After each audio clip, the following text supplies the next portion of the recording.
Hello guys, welcome back to my channel. Ngayon tuturuan ko kayo kung paano magluto ng adobong pusit. Ito lang yung mga sangkap na dapat natin gamitin. Tara. Unang-una, pusit, sibuyas, bawang, labuyo, luya, asukal, pamintang pino, toyo, suka, tapos mantika. Nagigisa tayo. So ngayon, mag-iwanan muna tayo ng bawang. Tara.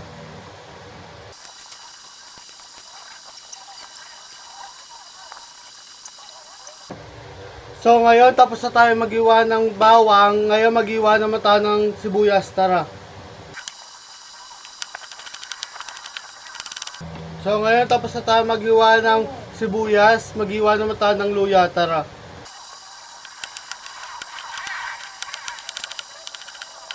Ngayon, tapos na tayo maghiwa ng luya. Maghiwa naman tayo ng siling labuyo. Tara.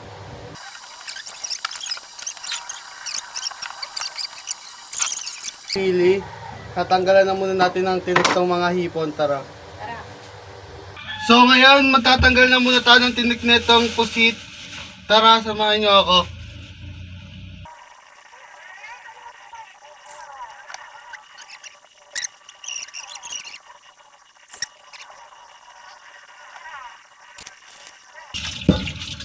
So ngayon, tapos na natin hugasan, linisan. Ito, hiwain na muna natin. Tara, hiwain na muna natin.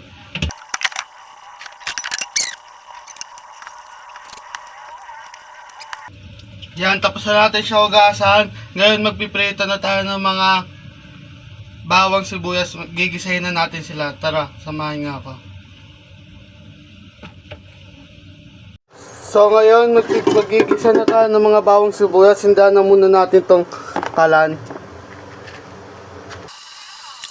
Yan, pagkasindi natin, ilagay na tayo ng mantika.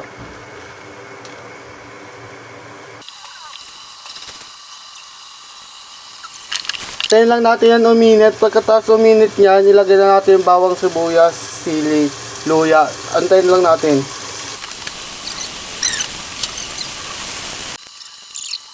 So ayan, mainit na yung mantika natin. Ilagay na natin itong bawang.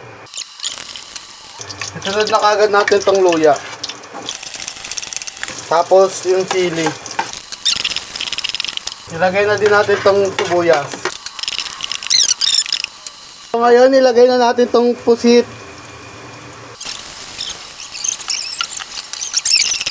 Takpan na muna natin siya. Natin lang natin, lumabas yung katas niya. Tignan natin siya. Maglagay tayo ng konting tubig. Yan, takpan ulit natin. Antayin lang natin siyang kumulo.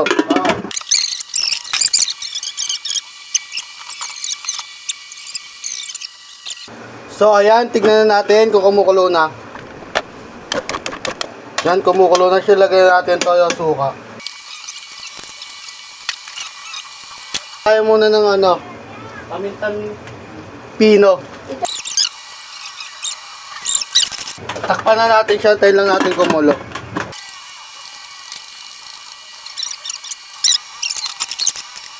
Yan, so tignan na natin siya. Kumukulo-kulo na siya.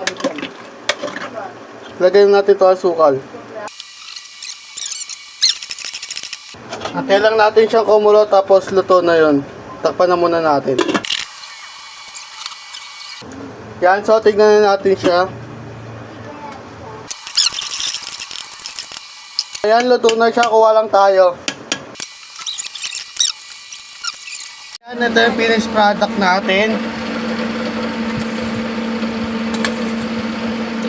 Adobong pusit, kain na po.